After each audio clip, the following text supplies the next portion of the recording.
നമസ്കാരം, ഞാൻ ഡോക്ടർ ബീന. അറിയാതെ പോകരുത് എന്ന എൻ്റെ പങ്ക്തിയിലേക്ക് എല്ലാവർക്കും സ്വാഗതം.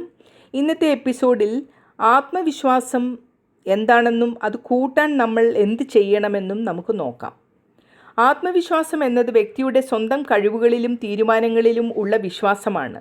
ലളിതമായി പറഞ്ഞാൽ, എനിക്കിത് ചെയ്യാൻ കഴിയും, ഞാൻ പരാജയപ്പെട്ടാലും വീണ്ടും എഴുന്നേൽക്കും എന്ന മനോഭാവം തന്നെയാണ്. ആത്മവിശ്വാസത്തിൻ്റെ മുഖ്യ അർത്ഥങ്ങൾ എന്തൊക്കെയെന്ന് നോക്കാം.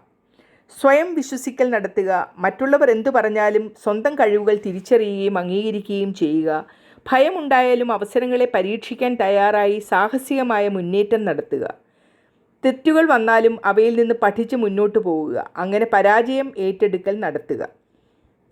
ആത്മവിശ്വാസം വളർത്തുന്നവൻ തൻ്റെ മൂല്യം തിരിച്ചറിയും. അതേസമയം മറ്റുള്ളവരെ അപമാനിക്കുകയോ അവഗണിക്കുകയോ അവൻ ചെയ്യില്ല. ആത്മവിശ്വാസവും അഹങ്കാരവും തമ്മിലുള്ള വ്യത്യാസം എന്താണ്? ആത്മവിശ്വാസം എന്നത് എനിക്ക് കഴിയും, എന്നാൽ പഠിക്കാനും തയ്യാറാണ് എന്ന് കരുതുന്നു. എന്നാൽ അഹങ്കാരം എന്നത് എനിക്ക് മാത്രം കഴിയും, മറ്റുള്ളവർക്ക് ഒന്നും പറ്റുകയില്ല എന്നുള്ള വിശ്വാസമാണ്. ജീവിതത്തിൽ ആത്മവിശ്വാസം ആവശ്യമായ ഇടങ്ങൾ എവിടെയൊക്കെയെന്ന് നോക്കാം.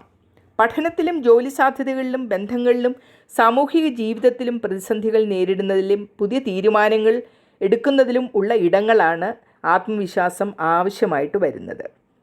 ആത്മവിശ്വാസം ജന്മനാ ഉണ്ടാകുന്നതല്ല, അനുഭവങ്ങളിലൂടെയും പരിശ്രമത്തിലൂടെയും വളരുന്ന ഒരു കാര്യമാണ്. ആത്മവിശ്വാസത്തെ എങ്ങനെ വളർത്താമെന്ന് നോക്കാം. ആത്മവിശ്വാസം കൂട്ടാൻ ചില കാര്യങ്ങൾ സ്ഥിരമായി ചെയ്തു തുടങ്ങുമ്പോഴാണ് അതിൻ്റെ ഫലം ദീർഘകാലം നിലനിൽക്കുന്നത്. നമ്മുടെ ശക്തികളും ദുർബലതകളും എഴുതി കുറിക്കുക, ദുർബലതകളെ അംഗീകരിക്കുക, ശക്തികളെ വളർത്തുക. എനിക്ക് കഴിയില്ല എന്ന ചിന്തയ്ക്ക് പകരം ഞാൻ പഠിക്കും അതിനെക്കുറിച്ച് എന്ന് സ്വയം മനസ്സിലാക്കുക, അത് തിരിച്ചറിയുകയും ചെയ്യുക. ചെറിയ വിജയങ്ങൾ നേടുക, ചെറിയ ലക്ഷ്യങ്ങൾ നിശ്ചയിക്കുക. ഒരു 10 മിനിറ്റ് വായന, ഒരു ദിവസം 2 കിലോമീറ്റർ നടക്കൽ എന്ന ചെറിയ ലക്ഷ്യം ചെയ്യുക.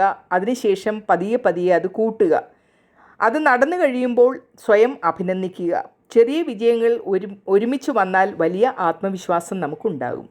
എപ്പോഴും ശരീരഭാഷ ശ്രദ്ധിക്കുക. നേരെ നിൽക്കുക, കണ്ണിൽ കണ്ണോട് സംസാരിക്കുക, സംസാരത്തിൽ ഉറച്ച ശബ്ദം പുലർത്തുക. ചിരിച്ചുകൊണ്ട് സംസാരിക്കുന്നത് പോസിറ്റീവ് ഇംപ്രഷൻ നമുക്ക് നൽകുന്നു. അറിവ് വർദ്ധിപ്പിക്കുക, കൂടുതൽ വായിക്കുക, പഠിക്കുക. വിഷയം അറിയുമ്പോൾ സംസാരിക്കാൻ പേടിയില്ലാത്ത അറിവ് വരുത്തുക. ഇത് ആത്മവിശ്വാസത്തിൻ്റെ അടിത്തറയാണ്. പോസിറ്റീവ് ചിന്ത വികസിപ്പിക്കുക. നെഗറ്റീവ് ആളുകളുടെ അഭിപ്രായത്തിൽ ഒരിക്കലും കുടുങ്ങരുത്. എനിക്ക് കഴിയില്ല, പക്ഷേ ഞാൻ ശ്രമിക്കും എന്ന മാനസിക മാറ്റം വരുത്തി പരാജയത്തെ പഠനാവസരമായി കാണുക. ഭയത്തെ നേരിടുക. പബ്ലിക് സ്പീക്കിംഗ് പോലെ പേടിക്കുന്ന കാര്യങ്ങളെ പതുക്കെ പതുക്കെ അഭിമുഖീകരിക്കുക. ആദ്യം ചെറിയ ഗ്രൂപ്പിൽ സംസാരിക്കുക, പിന്നെ വലുതിലേക്ക് നീങ്ങുക. ആരോഗ്യം പരിപാലിക്കുക. ശരിയായ ഭക്ഷണം, വ്യായാമം, ഉറക്കം എന്നിവയിൽ ശ്രദ്ധിക്കുക. ആരോഗ്യമുള്ള ശരീരം ആത്മവിശ്വാസം ഉള്ള മനസ്സിനെ വളർത്തും. അതുകൊണ്ട് ആത്മവിശ്വാസം ജന്മനാ കിട്ടുന്ന ഒന്നല്ല, ദിവസേന പരിശീലിച്ച് വളർത്തുന്ന ഒരു കഴിവാണെന്ന് മനസ്സിലാക്കുക. ആ കഴിവ് വളർത്തിയെടുക്കുക. ധാരാളം ജീവിതാനുഭവങ്ങളുള്ളൊരു വ്യക്തി എന്ന നിലയിൽ ആത്മവിശ്വാസം നഷ്ടപ്പെട്ടാൽ എങ്ങനെ അതിനെ അതിജീവിച്ച് വളർത്തിയെടുക്കണം, അതെങ്ങനെ ജീവിതത്തെ ബാധിക്കും എന്നും ഞാൻ പല ഘട്ടങ്ങളിൽ കണ്ടിട്ടുണ്ട്. അതിൻ്റെ അടിസ്ഥാനത്തിൽ നിങ്ങളോടിതെല്ലാം ഞാൻ വിവരിക്കുകയാണ്. അടുത്ത എപ്പിസോഡിൽ കാണുന്നതുവരെയും നന്ദി, നമസ്കാരം.